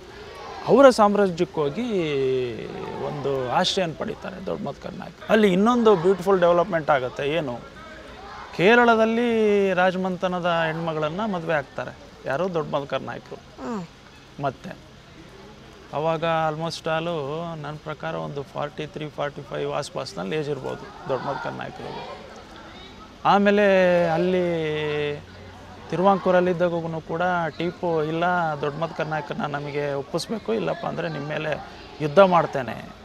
ಈ ಬೆಳವಣಿಗೆಗಳು ಕಿರೀಟರಾಮ್ ವರ್ಮರ್ ಏನು ಮಾಡ್ತಾರೆ ನಾನೇ ಸ್ವತಃ ಎದುರುಗೊಂಡು ಟಿಪ್ಪು ಅವರನ್ನು ಹಿಮ್ಮೆಟ್ಟಿಸ್ತೀನಿ ಅಂತೇಳಿ ಡಿಸೈಡ್ ಮಾಡ್ತಾರೆ. ಅವರು ಯಾವುದೇ ಕಾರಣಕ್ಕೂ ಸೋಲಲ್ಲ ಟಿಪ್ಪು ಬೆದರಿಕೆಗಳಿಗೆ. ಸೊ ನೀವು ಬರೋದು ಬೇಕಿಲ್ಲ, ನಮಗೆ ಒಂದು ಸೇನೆಯನ್ನು ಕೊಡಿ, ನಾನು ಅವರನ್ನು ಹಿಮ್ಮೆಟ್ಟಿಸ್ತೀನಿ ಅಂತೇಳಿ ಸ್ವತಃ ದೊಡ್ಡ ಮದಕರಿ ನಾಯಕನೇ ಮತ್ತೆ ಯುದ್ಧ ಮಾಡಿ ಟಿಪ್ಪುನ ಹಿಮ್ಮೆಟ್ಟಿಸ್ತಾರೆ. ಇವಕ್ಕೂ ರೆಕಾರ್ಡ್ಸ್ ಇದ್ದಾವೆ. ಭಾಳ ಒಂದು ರೀತಿ ವಂಡರ್ಫುಲ್ ಥಿಂಗ್ಸ್. ಈ ವಿಚಾರಗಳು ಯಾರಿಗೂ ಗೊತ್ತಿಲ್ಲ. ಆಮೇಲೆ ಈ ಯುದ್ಧ ನಡೆದ ಮೇಲೆ ಸೌಹಾರ್ದಯುತವಾಗಿ ಆಯಿತು, ಯುದ್ಧ ಆಗಿದ್ದಾಯಿತು, ನಾವು ಯಾವುದೋ ಒಂದು ಹಂತದಲ್ಲಿ ನಿಮ್ಮ ಒಂದು ಸೆರೆಗೆ ಇಚ್ಛೆ ಪಟ್ವಿ, ಈಗೆಲ್ಲ ಹಳೆಯ ಸಂಬಂಧಗಳನ್ನೇ ಮುಂದುವರ್ಸೋಣ, ನಿಮ್ಮ ವಿಶ್ವಾಸ ನಮಗೆ ಬೇಕು ಅಂಥೇಳಿ ಒಂದು ಅಂಡರ್ಸ್ಟ್ಯಾಂಡಿಂಗ್ ಮಾತುಗಳನ್ನು ಆಡಿ ಟಿಪ್ಪು ಮೈಸೂರಿಗೆ ಹಿಂದಿರುಗ್ತಾನೆ. ಇವರು ಕೂಡ ಕೇರಳಗೆ ವಾಪಸ್ ಹೋಗ್ತಾರೆ. ಆಮೇಲೆ ಲಾಸ್ಟ್ ಆಂಗ್ಲೋ ಮೈಸೂರು ವಾರಲ್ಲಿ ಟಿಪ್ಪು ಡೆತ್ ಆಗ್ತಾನೆ. ಟಿಪ್ಪು ಡೆತ್ ಆದಮೇಲೆ ಬ್ರಿಟಿಷ್ ಗೌರ್ಮೆಂಟ್ ಏನು ಮಾಡುತ್ತಪ್ಪ ಅಂತಂದರೆ ಆಯಾಯ ಸಾಮ್ರಾಜ್ಯದ ಮನೆತನಗಳಿಗೆ ಎಲ್ಲ ಸಂಸ್ಥಾನಗಳನ್ನು ಹಿಂದಿರುಗಿಸ್ರಿ ಅಂಥೇಳಿ ಒಂದು ಆರ್ಡ್ರ್ ಮಾಡ್ತಾರೆ. ಆವಾಗ ಎಷ್ಟೋ ರಾಜಮಂತನಗಳಿಗೆ ವಾಪಸ್ ಸಿಗುತ್ತೆ ಸಂಸ್ಥಾನಗಳು. ದಿವಾನ್ ಪೂರ್ಣೆಯವರವರು ಇನ್ಚಾರ್ಜ್ ಅವಾಗ ಆ ಅವಧಿಯಲ್ಲಿ. ದಿವಾನ್ ಪೂರ್ಣೆಯವರ ಜೊತೆಯಲ್ಲಿ ದೊಡ್ಡ ಮದಕರಿ ನಾಯಕರಿಗೆ ಅಷ್ಟು ಒಂದು ಅಂಡರ್ಸ್ಟ್ಯಾಂಡಿಂಗ್ ಇರಲ್ಲ. ಪ್ರಯತ್ನ ಪಡ್ತಾರೆ, ನಮ್ಮ ಸಾಮ್ರಾಜ್ಯನ ನಾನಿದ್ದೇನೆ ವಾಪಸ್ ಕೊಡಿ ಅಂಥೇಳಿ. ದಿವಾನ್ ಪೂರ್ಣೆಯವರು ಅದನ್ನು ಅಕ್ಸೆಪ್ಟ್ ಮಾಡಲ್ಲ.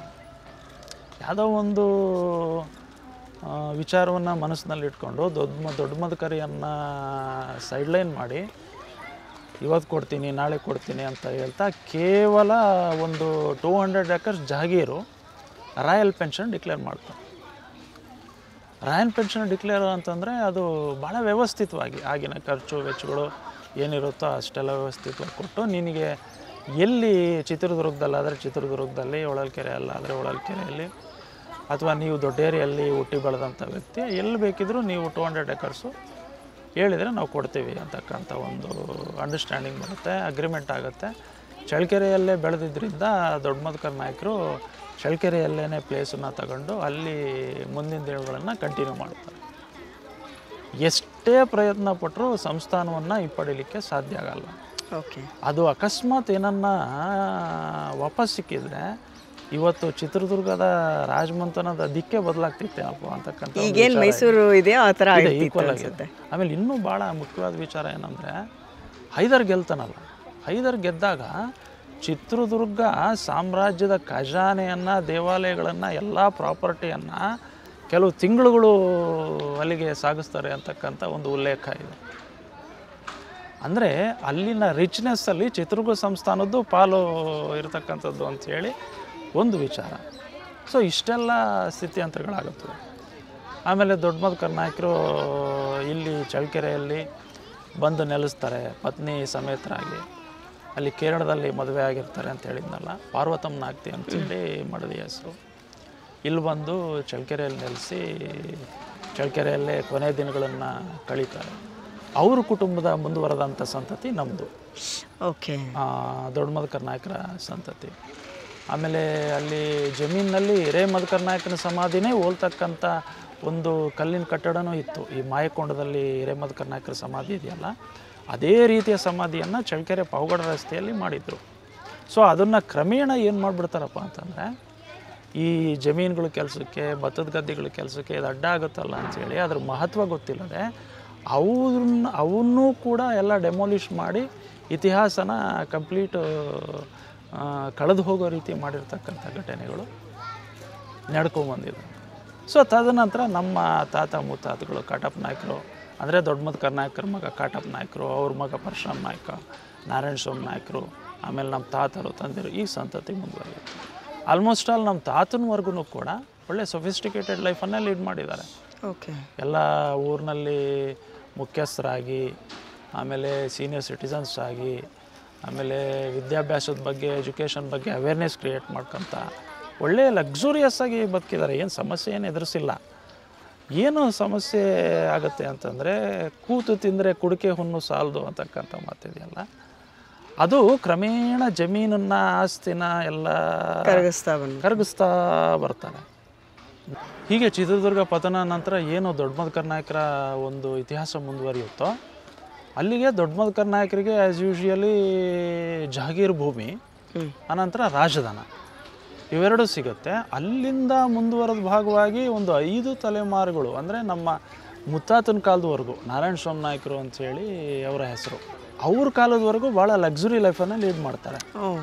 ಇನ್ಫ್ಯಾಕ್ಟ್ ನಮ್ಮ ತಾತನವರು 3 ಜನ. ಅದರಲ್ಲಿ ಮೊದಲನೇ ತಾತನವರು ರಾಜಕೀಯದಲ್ಲೂ ತೊಡಗಿಸ್ಕೊಂಡು ಮುನ್ಸಿಪಲ್ ಕೌನ್ಸಿಲರ್ ಆಗಿ, ಪ್ರೆಸಿಡೆಂಟ್ ಆಗಿನೂ ಕೂಡ ವರ್ಕ್ ಮಾಡ್ತಾರೆ. ಅದಾದಮೇಲೆ ನಮ್ಮ ತಂದೆಯವ್ರ ಕಾಲಕ್ಕೆ ರಾಜಕೀಯ ಶಕ್ತಿನೂ ಇಲ್ಲದ ಹಾಗೆ ಆಸ್ತಿನೂ ಎಲ್ಲ ಕಳ್ಕೊಂಬಿಟ್ಟು ಕೊನೆಗೆ ಅನಿವಾರ್ಯವಾಗಿ ಕೆಲಸ ಮಾಡಲೇಬೇಕಂತ ಅನಿವಾರ್ಯತೆ ಬಂದು ಸರ್ಕಾರಿ ಉದ್ಯೋಗಕ್ಕೆ ಸೇರ್ಕೊಂತಾರೆ.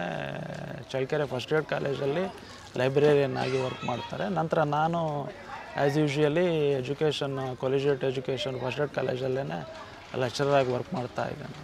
ಸೊ ಹೀಗೆ ಸ್ಥಿತ್ಯಂತರಗಳು. ಸರ್, ಇವಾಗ ನಿಮ್ಗೊಂದು ಸ್ವಲ್ಪ ಜಮೀನು ಅಂತ ಉಳಿದಿತ್ತು, ಒಂದು 5 ಎಕರೆ ಜಮೀನು, ಅದನ್ನು ತಂದೆಯವರು ಅದನ್ನು ಮಾರಿಬಿಟ್ರು. ಆಮೇಲೆ ಅದು ಮಾರಿದ್ರು, ಏನೋ ಆಸ್ತಿ ಇಲ್ಲ ಅಂತಕ್ಕಂಥ ನನಗೇನು ಬೇಜಾರು ಇವತ್ತಿನವರೆಗೂ ಇಲ್ಲ. ಲೈಫ್ ಈಸ್ ಸ್ಟ್ರಗಲ್, ಏನಾದರೂ ಮಾಡಲೇಬೇಕಲ್ಲ. ಬಟ್ ಉಳಿಸ್ಕೊಂಡಿದ್ದಿದ್ರೆ, ಅಸ್ತಿತ್ವ ಇದ್ದಿದ್ರೆ ಒಂದು ಮನೆತನದ ದಿಕ್ಕೇ ಬದಲಾಗ್ತಿತ್ತೇನೋ ಅಂತಕ್ಕಂಥ ಒಂದು ವಿಚಾರ. ಸೊ ಅದು ಹಿಸ್ಟೋರಿಕಲಿ. ಸರ್, ಇವಾಗ ನೀವು ಎಷ್ಟನೇ ತಲೆಮಾರು? Seventh generation. ನಿಮ್ಮ ತಂದೆ ಸಿಕ್ಸ್ತಿಂದ ನಿಮಗೆ ಅನಿವಾರ್ಯತೆಗಳು ಸೃಷ್ಟಿಯಾಯಿತು. ಓಕೆ, 6th ಜನರೇಷನ್ನಿಂದ ಒಂದು ಸ್ವಲ್ಪ ರಿಸ್ಕ್ ಫೇಸ್ ಮಾಡಿದ್ದೀವಿ ಆಗಲೇ ಫ್ಯಾಮಿಲಿಯಲ್ಲಿ.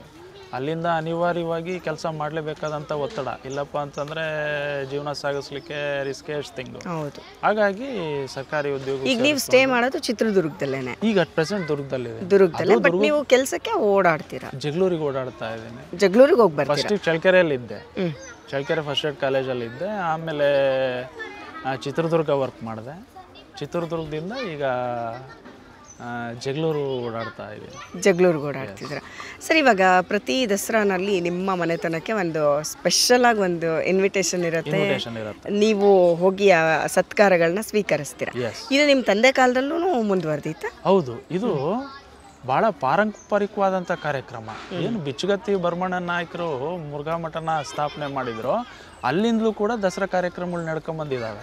ಇದು ಪಾರಂಪರಿಕವಾಗೇ ಮುಂದುವರಿಲಿ ಅಂತ ಹೇಳಿ. ಈಗಿದು ಗ್ಯಾಪ್ ಆಗಿತ್ತಲ್ವಾ, ಅಲ್ಲಿ ಚಳ್ಳಕೆರೆನಲ್ಲಿ ವಾಪಸ್ ಬಂದು ಅವರು ಗ್ಯಾಪ್ ಬರೋವರೆಗೂ ಗ್ಯಾಪ್ ಆಗಿತ್ತು. ಬಟ್ ಅದಾದ್ಮೇಲೆ ಮತ್ತೆ ಇಲ್ಲಿ ಕಂಟಿನ್ಯೂ. ಅದಾದ್ಮೇಲೆ ಯಾವ ಕಾಲದಲ್ಲಿ ಮತ್ತೆ ಇಂಟ್ರೊಡ್ಯೂಸ್ ಮಾಡಿದ್ರು ಅಂದರೆ, ಮಲ್ಲಿಕಾರ್ಜುನ ಮುರುಘರಾಜೇಂದ್ರ ಜಗದ್ಗುರುಗಳಿದ್ರು.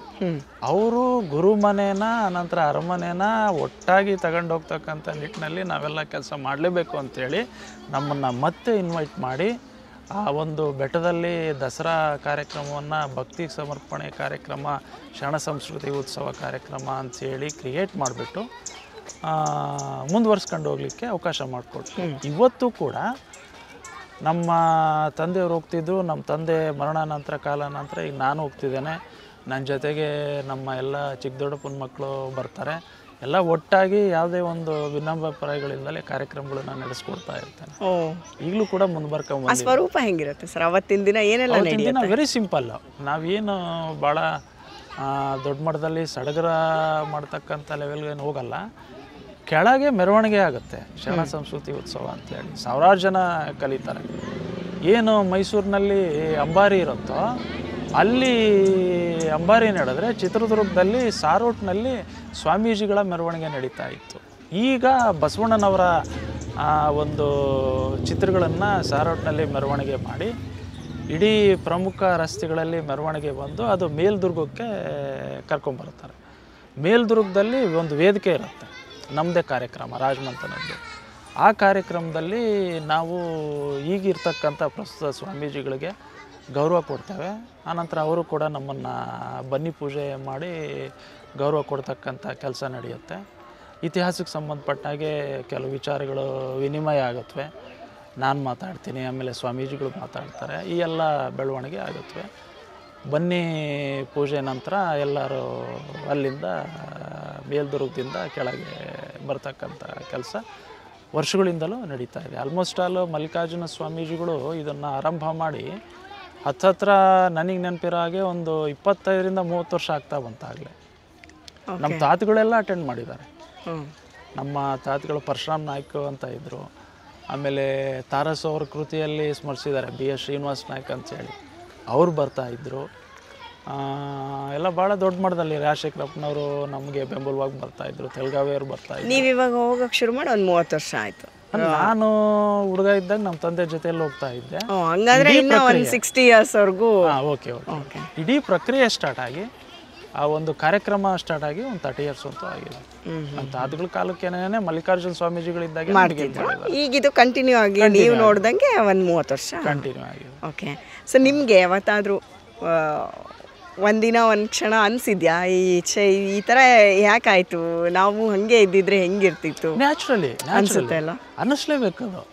ಈಗ ಇಡೀ ಸಾಮ್ರಾಜ್ಯನ ಮುನ್ನಡೆಸಿದಂಥ ಒಂದು ಮಂತಂದಲ್ಲೊಟ್ಟಿ ಅದೇ ಒಂದು ಅಸ್ತಿತ್ವ ಇದ್ದಿದ್ರೆ ಒಳಿತಾಗ್ತಿತ್ತೇನೋ. ನಾವು ಇನ್ನೊಂದು ಸ್ವಲ್ಪ ಸಮಾಜಕ್ಕೆ ಕೊಡುಗೆ ಕೊಡಲಿಕ್ಕೆ, ಆ ಸಾಹಿತ್ಯ ಕೆಲಸ ಮಾಡಲಿಕ್ಕೆ ಅವಕಾಶಗಳಾಗ್ತಿದ್ವೇನೋ ಅಂತಕ್ಕಂಥ ವಿಚಾರಗಳು ಕಾಡಿದ್ದಿದೆ. ಈ ಥರದ ಮನೆತನಗಳು ನಿಮ್ಮ ಗಮನಕ್ಕೆ ಬಂದಂಗೆ ಎಷ್ಟಿರ್ಬೋದು ನಮ್ಮ ರಾಜ್ಯದಲ್ಲಿ?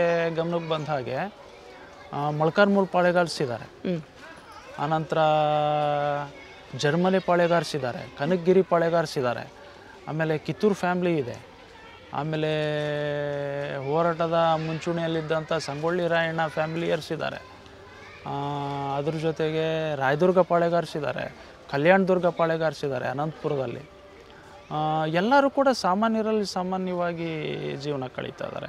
ನಮ್ಮ ಚಿತ್ರದುರ್ಗ ಪಾಳೆಗಾರಿಸಲ್ಲೇ ದೊಡ್ಡಮದ ಕರ್ನಾಯಕರ ಫ್ಯಾಮ್ಲಿ ನಮ್ಮದಿದ್ದರೆ ಅದೇ ಚಿಕ್ಕಮದಕರ್ ನಾಯಕನ ತಮ್ಮ ಪ್ರಧಾನಿ ಆಗಿದ್ರಲ್ಲ ಪರಶುರಾಮ ನಾಯಕ ಅಂಥೇಳಿ ಅವ್ರ ಮಂಥನೂ ಇದೆ, ಅವ್ರ ಮಂಥನೂ ಇದೆ. ಆಮೇಲೆ ಅವರು ಕೂಡ ದಸರಾ ಕಾರ್ಯಕ್ರಮಕ್ಕೆ ಬರ್ತಾರೆ.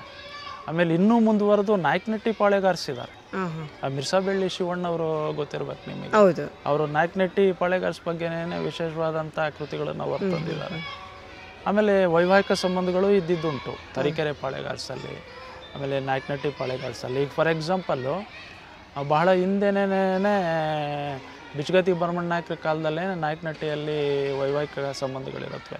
ಆಮೇಲೆ ಸ್ವತಃ ನಮ್ಮ ತಾತನವರು ಮದುವೆ ಆಗಿರೋದು ಕೂಡ ನಾಯಕನಟ್ಟಿ ಪಾಳೆಗಾರಿಸಲ್ಲೇ. ಆಮೇಲೆ ನಮ್ಮ ತಂದೆಯವರು ಬಂದುಬಿಟ್ಟು ಮೊಳಕಾಲ್ಮೂರು ಪಾಳೆಗಾರಿಸಲ್ಲಿ. ಎಲ್ಲ ಸಂಸ್ಥಾನಿಕರಲ್ಲೇ ವೈವಾಹಿಕ ಸಂಬಂಧಗಳು ಬಂದು ಹೋಗ್ತಿದ್ದಾವೆ. ನಾವೇನು ಚಿತ್ರದುರ್ಗ ಪಾಳೆಗಾರಿಸು ಫೈನಾನ್ಷಿಯಲಿ ಬರ್ಡನ್ ಆಗಿದ್ದೀವೋ, ಬಟ್ ಉಳಿಸ್ಕೊಂಡು ಹೋಗ್ಲಿಕ್ಕೆ ಅವಕಾಶ ಇತ್ತು, ಬಟ್ ಕಾನ್ಸಂಟ್ರೇಟ್ ಮಾಡಿಲ್ಲ ಅಷ್ಟೇ. ಬಿಡು ಏನು ಲಕ್ಸುರಿ ಆಗಿದ್ದೀವಿ ಅಂಥೇಳಿ ಕಳ್ಕೊಂಡು ಬಂದು ಇಂಥ ಪರಿಸ್ಥಿತಿ. ಬಟ್ ನಾನು ಯಾವತ್ತೂ ಏನು ನಾಟ್ ಸಫರ್ಡ್ ಅಟ್ ಆಲ್. ನನಗೆ ಆಸ್ತಿ ಕಳೆದೋಗಿದೆ, ಹಣ ಇಲ್ಲ, ರಿಸ್ಕ್ ಇದೆ, ಯಾವತ್ತೂ ಕೇರ್ ಮಾಡಿದಂಥ ವ್ಯಕ್ತಿ ಅಲ್ಲ. ಏನು ಮಂಥನಕ್ಕೆ ಪೂರಕವಾಗಿ ಗೌರವ ಘನತೆಯಿಂದ ಬದುಕಬೇಕು ಅದೇ ರೀತಿ ಬದುಕ್ತಾರೆ. ಅದು ಬೇಕು ನಮಗೆ. ನಿಮ್ಮ ಈಗ ಇರೋ ಫ್ಯಾಮಿಲಿ ಅದ್ರ ಬಗ್ಗೆ ಹೇಳೋದಾದ್ರೆ ಯಾರ್ಯಾರು ಇದ್ದೀರಾ, ಎಷ್ಟು ಜನ ಇದ್ದೀರಾ, ಮನೇಲಿ ಹೆಂಗಿದೆ ವಾತಾವರಣ? ಪ್ರೆಸೆಂಟು ನಮ್ಮ ತಂದೆಗೆ ಒಬ್ಬರೇ ಮಗ. ನಮ್ಮ ದೊಡ್ಡಪ್ಪಾಜಿ ಅವರಿಗೆ 5 ಜನ ಮಕ್ಕಳಿದ್ರು, ಅವರಲ್ಲಿ 3 ಜನ ಎಕ್ಸ್ಪೈರ್ಡ್ ಆದರು. ದೊಡ್ಡಪ್ಪಾಜಿ ವರ್ಷೆ ಅಂತಂದರೆ ಅದೇ ಪ್ರಧಾನಿ ಪರಶುರಾಮ ನಾಯಕರು ಅಂತ ಹೇಳಿದ್ರಲ್ಲ, ಅವ್ರ ಸಂತತಿ. ಅವ್ರದ್ದು ಒಂದು ಕುಟುಂಬ ಇದೆ, ಅರೇಹಳ್ಳಿಹಟ್ಟಿಯಲ್ಲಿ ನೆಲೆಸಿದೆ. ಅವ್ರ ಪಾಪ ವ್ಯವಸಾಯ ಮಾಡ್ಕೊಂಡಿದ್ದಾರೆ. ಅವರ ತಮ್ಮನ ಕುಟುಂಬ ಒಂದು ಇಲ್ಲೇ ಚಿತ್ರದುರ್ಗದಲ್ಲಿ ನೆಲೆಸಿದೆ. ಅವರು ಫಿಶರೀಸ್ ಡಿಪಾರ್ಟ್ಮೆಂಟಾಗಿ ಎಂಪ್ಲಾಯ್ ಆಗಿದ್ದಾರೆ. ಅವರೆಲ್ಲ ಅನುಕೂಲವಾಗಿದ್ದಾರೆ. ಇನ್ನು ನಮ್ಮದು ಡೈರೆಕ್ಟ್ ಡಿಸೆಂಡೆಂಟ್ ದೊಡ್ಡಮದಕರ್ ನಾಯಕನ ಸಂತತಿಗೆ ನಾನು 7ನೇ ತರಮಾನು ಒಬ್ಬನೇ ವ್ಯಕ್ತಿ ಉಳ್ಕೊಂಡಿದ್ದೀನಿ. ಇಲ್ಲ, ಅನ್ಫಾರ್ಚುನೇಟ್ಲಿ ನಾನು ಆಗಿಲ್ಲ. ಆಗೋಣ ಅಂತಾನೆ ಅನ್ಮ್ಯಾರಿಡ್ ನಾನು. ಈ ವರ್ಷ ಏನಾದರೂ ಯೋಚನೆ ಮಾಡಬೇಕು. ನಾನು ನಮ್ಮ ತಾಯಿ ಪ್ರಸ್ತುತ ಜೊತೆಯಲ್ಲಿದ್ದೀವಿ. ನಮ್ಮ ತಂದೆಯವರು ಇದ್ದಾಗ ಸಾಹಿತ್ಯ ಕಾರ್ಯಕ್ರಮಗಳಲ್ಲಿ, ಇತಿಹಾಸದ ಕಾರ್ಯಕ್ರಮಗಳಲ್ಲಿ ಹೆಚ್ಚಾಗಿ ತೊಡಗಿಸ್ಕೊಂತ ಇದ್ದೆ. ಯಾಕೆ ಸರ್ ನಿಮ್ಗೆ ಯಾಕೆ ಮದುವೆ ಆಗಬೇಕು ಅನಿಸ್ಲಿಲ್ವಾ? ಅಥವಾ ಇಲ್ಲ, ಏನಂತ ರೀಸನ್ಸ್ ಏನಿಲ್ಲ, ಆಗೋಣ ಅಂತ ಲೇಟ್ ಆಯ್ತು ಅಷ್ಟೇ. ಅದಕ್ಕೇನು ಟ್ರ್ಯಾಜಿಡಿ ಥಿಂಗ್ಸ್ ಆಗಲಿ ಬೇರೆ ಸಮಸ್ಯೆಗಳಾಗಲಿ ಏನೂ ಇಲ್ಲ, ಗಮನ ಕೊಟ್ಟಿಲ್ಲ ಅಷ್ಟೇ. ವೆರಿ ಸಿಂಪಲ್ ಥಿಂಗ್ ಅಷ್ಟೇ. ಎನಿವೆ ಸರ್, ನೀವು ಪಾಪ ಇಷ್ಟೆಲ್ಲ ನನಗೆ ಒಂದು ರೀತಿ ಆಶ್ಚರ್ಯ ಆಗ್ತಿದೆ. ತುಂಬ ಸಿಂಪಲ್ ಮ್ಯಾನ್ ನೀವು, ಬಟ್ ಇಷ್ಟೆಲ್ಲ ಒಳಗಡೆ ಒಂದಷ್ಟು ಸಂಕಟ ಇಟ್ಕೊಂಡಿದ್ದೀರಾ. ಸಂಕಟ ಅಂತನೂ ಅಲ್ಲ ನನಗೆ, ಒಂದು ನೇಚರು. ಹುಡುಗ ಇದ್ದಾಗಳಿಂದನೂ ಕೂಡ ಆ ಒಂದು ಫ್ಯಾಮಿಲಿ ಬ್ಯಾಕ್ಗ್ರೌಂಡು, ಆಮೇಲೆ ಆ ಸ್ಟೇಟಸ್ಸು, ನಾವು ಯಾವತ್ತೂ ಕೂಡ ಅದನ್ನು ಕಷ್ಟ ಅಂತನಾಗಲಿ ಸಮಸ್ಯೆ ಅಂತನಾಗಲಿ ತಿಳ್ಕೊಬಾರ್ದು. ಬೀಯಿಂಗ್ ಎಜುಕೇಟೆಡ್ ಆಗಿ ಚಾಲೆಂಜಾಗಿ ತಗೋಬೇಕು. ಏನೇ ಪರಿಸ್ಥಿತಿ ಬರಲಿ ಎದುರಿಸೋಣ ಏನೋ. ಯಾವತ್ತೂ ಕೂಡ ತಪ್ಪಿನೂ ಕೂಡ ನನ್ನ ಫ್ರೆಂಡ್ಗಳಿಗೆಲ್ಲ ಭಾಳ ಚೆನ್ನಾಗಿ ಗೊತ್ತಿದೆ, ಎಂಥ ಕ್ರಿಟಿಕಲ್ ಮೂಮೆಂಟಲ್ಲೂ ಕೂಡ ಬೆಂಡ್ ಆಗ್ತಕ್ಕಂಥ ವ್ಯಕ್ತಿ ಅಲ್ಲ. ಸಮರ್ಥವಾಗಿ ಫೇಸ್ ಮಾಡ್ತಾನೆ, ಎಂಥ ಸಮಸ್ಯೆಗಳಾಗಿ ಎದುರಿಸ್ತಾನೆ. So like that. ನೀವು ಸಿಕ್ಕಿದ್ದು ನಿಮ್ಮ ಒಂದು ಹಿಸ್ಟ್ರಿನ ನಿಮ್ಮ ಬಾಯಲ್ಲೇ ಕೇಳಿದ್ದು ನನಗೆ ತುಂಬ ಖುಷಿ ಆಗ್ತಾ ಇದೆ. ಅಟ್ ದ ಸೇಮ್ ಟೈಮ್ ನನಗೆ ತುಂಬ ನೋವು ಹೋಗ್ತಾ ಇದೆ. ನಮ್ಮ ಚಿತ್ರದುರ್ಗನೂ ಒಂದು ಮೈಸೂರು ಆಗ್ಬೋದಿತ್ತೇನೋ, ಅಥವಾ ಇನ್ನೂ ತುಂಬ ದೊಡ್ಡದಾಗಿ ಬೆಳಿಬೋದಿತ್ತೇನೋ. ಆ ಒಂದು ವೇನಲ್ಲಿ ಇದು ಹಿಂದುಳಿದಿರೋದು ಸ್ವಲ್ಪ ಬೇಜಾರಾಗುತ್ತೆ. ಇದು ಅವಕಾಶಗಳಿದ್ವು, ಸಾಕಷ್ಟು ಅವಕಾಶಗಳಿದ್ವು. ಅಂತ ನಿಟ್ಟಿನಲ್ಲಿ ನಮ್ಮ ಪೂರ್ವಿಕರು ಯೋಚನೆ ಮಾಡ್ಬೋದಾಗಿತ್ತು. ಹೌದು, ಅವ್ರು ಯೋಚನೆ ಮಾಡಿ ಎಲ್ಲೋ ಒಂದ್ ಕಡೆ ಲೂಸರ್ ಅಂತ ಅನ್ಸ್ಕೊಂಡ್ಬಿಟ್ರ ಮದಕರಿ ನಾಯಕನ ವಂಶಸ್ಥರು ಅಂತ. ಅದನ್ನ ನಾನು ಒಪ್ಕೊಳ್ಳೇಬೇಕಾಗತ್ತೆ. ನಾನು ಎಷ್ಟೇ ಧೈರ್ಯವಾಗಿ ಕಾನ್ಫಿಡೆಂಟ್ ಆಗಿದ್ರು ಕೂಡ ನಾನು ಕಳ್ಕೊಂಡಿರ್ತಕ್ಕಂಥ ವಿಚಾರಗಳನ್ನ ನಾನು ಮಾತಾಡಲೇಬೇಕಾಗತ್ತೆ, ಅದನ್ನು ಅಕ್ಸೆಪ್ಟ್ ಮಾಡಲೇಬೇಕಾಗತ್ತೆ. One thing. ಆಮೇಲೆ ಚಿತ್ರದುರ್ಗ ಪತನ ನಂತರನೂ ಕೂಡ ಮತ್ತೆ ರೀಎಸ್ಟಾಬ್ಲಿಷ್ ಆಗಲಿಕ್ಕೆ ಸಾಕಷ್ಟು ಅವಕಾಶಗಳಿತ್ತು. ರಾಜಕೀಯವಾಗಿ ಬೆಳಿಲಿಕ್ಕೆ ಅವಕಾಶಗಳಿದ್ವು. ಅದರ ಕಡೆ ಗಮನ ಕೊಟ್ಟಿಲ್ಲ ನಮ್ಮ ಪೂರ್ವಿಕರು. ಅದು ಬಹಳ ಮುಖ್ಯ ಆಗತ್ತೆ. ಕಾರಣಗಳು ನೀವು ಈ ಎಲ್ಲ ಕಾರಣಗಳ ಜೊತೆ ಒಂದಷ್ಟು ನಿಮ್ಮ ಪಾಯಿಂಟ್ ಆಫ್ ವ್ಯೂ ಇಂದ ನಿಮ್ಮ ಒಂದು ಪೂರ್ವಜರನ್ನ, ನಿಮ್ಮ ವಂಶಸ್ಥರನ್ನ, ನಿಮ್ಮ ವಂಶಾವಳಿನ ನಮ್ಮ ಮುಂದೆ ತರೋದು ಒಂದು ಪ್ರಯತ್ನ ಮಾಡಿದ್ದೀರಾ. ಥ್ಯಾಂಕ್ ಯು ಸೋ ಮಚ್ ನಿಮಗೆ. ಆ್ಯಂಡ್ ನೀವು ನಮ್ಮ ವೀಕ್ಷಕರಿಗೆ ಏನು ಹೇಳಕ್ಕೆ ಇಷ್ಟಪಡ್ತೀರಾ ಈ ಕಾರ್ಯಕ್ರಮದ ಮೂಲಕ? ಇಂಥ ಕಾರ್ಯಕ್ರಮಗಳು ಜನಗಳಿಗೆ ತಲುಪ್ತಕ್ಕಂಥದ್ದು ಭಾಳ ಮುಖ್ಯ ಅನಿಸುತ್ತೆ. ಯಾಕಂದರೆ ನೋಡಿ, ಚಿತ್ರದುರ್ಗ ಇತಿಹಾಸನ ಭಾಳ ರಾಂಗ್ ಪ್ರಿಡಿಕ್ಷನ್ ಮಾಡಿದ್ದಾರೆ. ಹೌದು. ಈಗ ಫಾರ್ ಎಕ್ಸಾಂಪಲ್ಲು ದೊಡ್ಡ ಮಧುಕರ್ ನಾಯಕರ ವಿಚಾರ ಹೇಳಿದ್ನಲ್ಲ, ಅದು ಪ್ರಮುಖವಾದಂಥ ಕಾದಂಬರಿಗಳಲ್ಲಿ ಪ್ರಸ್ತಾಪನೆ ಆಗಿಲ್ಲ. ಅದು ಭಾಳ ನೋವು ಅನಿಸುತ್ತೆ. ಈಗ ನಾನು ನನ್ನ ಸ್ನೇಹಿತರೆಲ್ಲ ಕೋರ್ಟಿಗೆ ಕೇಸನ್ನು ಮಾಡಿದ್ವಿ. ಈ ಕಾದಂಬರಿಯಲ್ಲಿ ದೊಡ್ಡ ಮಧುಕರ್ ನಾಯಕರ ಪ್ರಸ್ತಾಪನೆ ಇಲ್ಲ. ಯಾವ ಕಾದಂಬರಿ ಸರ್ ಅದು? ದುರ್ಗಾಸ್ತಮಾನದಲ್ಲಿ. ಅದರಲ್ಲಿ ದೊಡ್ಡ ಮಧುಕರ್ ನಾಯಕರ ಹೆಸರೇ ಉಲ್ಲೇಖ ಆಗಲ್ಲ. ರಾಜಶೇಖರಪ್ಪರು ಎಷ್ಟೋ ಸಂದರ್ಭದಲ್ಲೇ ಇದನ್ನು ಚರ್ಚೆ ಮಾಡಿದ್ದಾರೆ. ಆಮೇಲೆ ಅದ್ರ ಜೊತೆಯಲ್ಲಿ ಸಾರ್ವಜನಿಕವಾಗಿ ಮದಕರಿ ಅಂತಂದರೆ ಒಬ್ಬನೇ ಅಂತಕ್ಕಂಥ ಆಲೋಚನೆ ಇಲ್ಲ. ದೊಡ್ಡ ಮಧುಕರ್ ನಾಯಕ ಇದ್ದ, ಆತನೇ ನಿಜವಾದ ಉತ್ತರಾಧಿಕಾರಿಯಾಗಿದ್ದ ಅಂತಕ್ಕಂಥ ವಿಚಾರಗಳು ಇವೆಲ್ಲ ಇಗ್ನೋರ್ ಆಗಿದಾವಲ್ಲ, ಇಂಥ ವಿಚಾರಗಳು. ಆಮೇಲೆ ಸೆರೆಯಲ್ಲಿಟ್ಟಿದ್ರು, ಬಂದಿಖಾನೆಯಲ್ಲಿಟ್ಟಿದ್ರು ಅವ್ರ ಚಿಕ್ಕ ಈ ಊಹಾಪೋಹನೆಲ್ಲ ಕಂಪ್ಲೀಟಾಗಿ ತೊಡೆದು ಹಾಕಬೇಕು ಅಂತಕ್ಕಂಥ ಒಂದು ಉದ್ದೇಶ ನಮ್ಮದು. ಈ ಕಾರ್ಯಕ್ರಮದ ಮೂಲಕ ಅಟ್ಲೀಸ್ಟ್ ನಾವು ಒಂದು ಸ್ವಲ್ಪನಾದರೂ ತಲುಪಿದ್ದೀವಿ.